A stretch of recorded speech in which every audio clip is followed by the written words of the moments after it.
नमस्कार दोस्तों, मैं दिव्यांशी गुड़ एक बार फिर हाजिर हूँ एसबीटी न्यूज की खास खबरों के साथ। पेश है आज 23 नवंबर 2024 शनिवार शाम 7:15 बजे राजस्थान की बड़ी खबरें। सर्दियों की शुरुआत के साथ ही उत्तर भारत में कम विजिबिलिटी के कारण ट्रेन और फ्लाइट्स में देरी आम हो जाती है। अब Director General of Civil Aviation ने यात्रियों की इन समस्याओं को कम करने के लिए एयरलाइंस पर सख्ती बढ़ा दी है। नए निर्देशों के अनुसार 2 घंटे तक देरी यात्रियों को पीने का पानी उपलब्ध कराना अनिवार्य है और 2 से 4 घंटे तक चाय, कॉफी और स्नैक्स प्रदान करना होगा। नागरिक उड्डयन सुरक्षा ब्यूरो ने यात्रियों के लिए एक और बड़ी सुविधा दी है। यदि तकनीकी कारणों या खराब मौसम के कारण फ्लाइट में देरी होती है तो यात्रियों को विमान में बैठे रहने की बाध्यता नहीं होगी। वे एयरपोर्ट पर आराम से इंतजार कर सकते हैं और इस प्रक्रिया को लागू करने के लिए संबंधित अधिकारियों के साथ ड्रिल की जा रही है। भजनलाल सरकार के कैबिनेट मंत्री किरोड़ीलाल मीणा के भाई जगमोहन मीणा चुनाव हार गए हैं। जगमोहन मीणा को कांग्रेस प्रत्याशी दीनदयाल बैरवा ने 2300 मतों के अंतर के चुनाव से हराया है। जगमोहन ने इस दौरान इशारों में कहा और कि यह स्पष्ट हो चुका है कि हार के क्या कारण रहे। यह आपको भी मालूम है, जब अपने ही बेवफा हो जाए तो क्या कीजिए। यह सीट बीजेपी से ज्यादा किरोड़ीलाल मीणा के लिए प्रतिष्ठा का सवाल बनी हुई थी, लेकिन वह यहाँ अपनी प्रतिष्ठा नहीं बचा पाए। दौसा की जनता ने दौसा जगमोहन मीणा को बड़ा झटका दिया है। दौसा विधानसभा उपचुनाव हारने के बाद भाजपा प्रत्याशी जगमोहन मीणा ने पहली प्रतिक्रिया दी। उन्होंने कहा कि जब अपने हो जाए बेवफा तो क्या कीजिए। इस लाइन के कहने के साथ ही उनके चेहरे पर हार का दर्द छलक रहा था।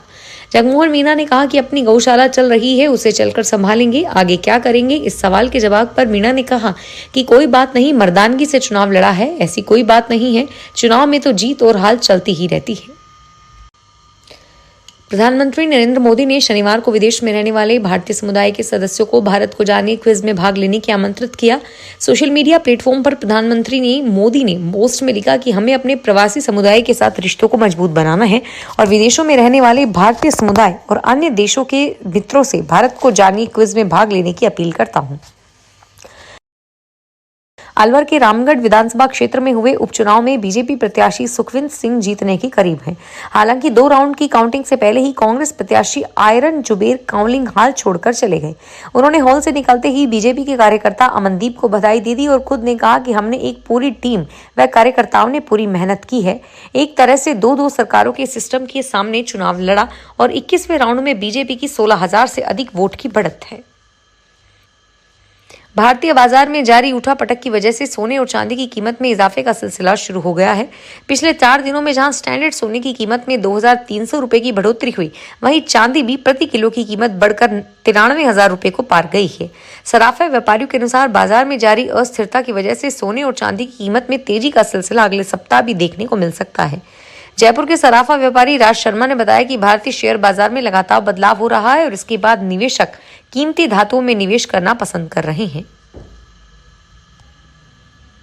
राजस्थान विधानसभा अध्यक्ष वासुदेव देवनानी ने कहा कि अजमेर के स्मारक और विरासतों का नामकरण हमारी अपनी संस्कृति और पहचान के साथ जुड़ा होगा। इसी सोच के साथ होटल खादिम का नाम होटल अजय मेरू होटल किया गया है। आगामी दिनों में फॉय सागर का नाम भी बदलकर वरुण सागर किया जाएगा। देवनानी शनिवार को कोटड़ा में 2 सड़कों के शिलान्यास समारोह में संबोधित कर रहे थे। उन्होंने कहा कि महाराणा प्रताप नगर से पुष्कर रोड वाया कोटड़ा अग्नेन सागर तक की सड़क 4.76 करोड़ रुपए और नौसार घाटी मुख्य घाट से कोटड़ा मार्ग वाया प्राइवेट बस स्टैंड की सड़क 1.91 करोड़ रुपए की लागत से बनेगी।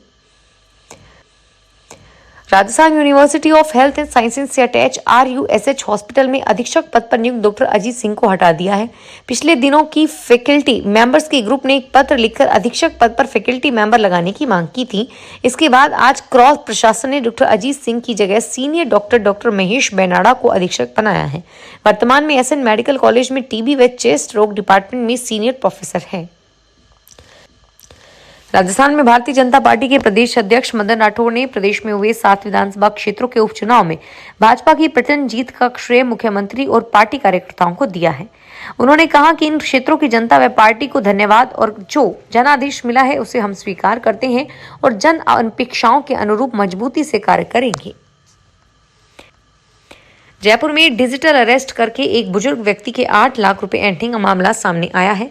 1 घंटे तक वीडियो कॉल पर बुजुर्ग को डिजिटल अरेस्ट करके साइबर क्रिमिनल धमकाते रहे और मनी लॉन्ड्रिंग केस में अरेस्ट करने की धमकी देकर डराया। इस दौरान बजाज नगर थाने में बुजुर्ग ने आईटी एक्ट के तहत रिपोर्ट दर्ज कराई है और उन्होंने बताया कि 15 नवंबर को वह अपने घर में कमरे में बैठे थे। 12 बजे उनके मोबाइल पर एक कॉल आया। कॉल करने वाले ने खुद को पुलिस ऑफिसर बताया और उनके खिलाफ मनी लॉन्ड्रिंग केस दर्ज होने की बात की। मनी लॉन्ड्रिंग में अरेस्ट करने की धमकी देकर 1 घंटे वीडियो कॉल पर उन्हें डिजिटल अरेस्ट करके धमकाया। टोंक जिले के देवली उनियारा में उपचुनाव के दौरान उपखंड अधिकारी अमित चौधरी को निर्दलीय प्रत्याशी नरेश मीणा की ओर से कथित तौर पर थप्पड़ मारने के मामले में सरकार ने प्रशासनिक जांच का निर्णय किया है। शर्मा को इस आशय के आदेश मिल गए हैं और जानकारी के अनुसार मामले में तथ्यात्मक जांच होगी। इसके साथ ही संबंधित पक्षकार व मौजूदा प्रत्यक्षकारियों ने लिखित में देना चाहें तो उसके भी तथ्य रिकॉर्ड कर लिए जाएंगे और साथ ही यदि कोई मामले में अपना पक्ष रखता है तो भी वह संभागीय कार्यालय में अपना पक्ष रख सकेगा।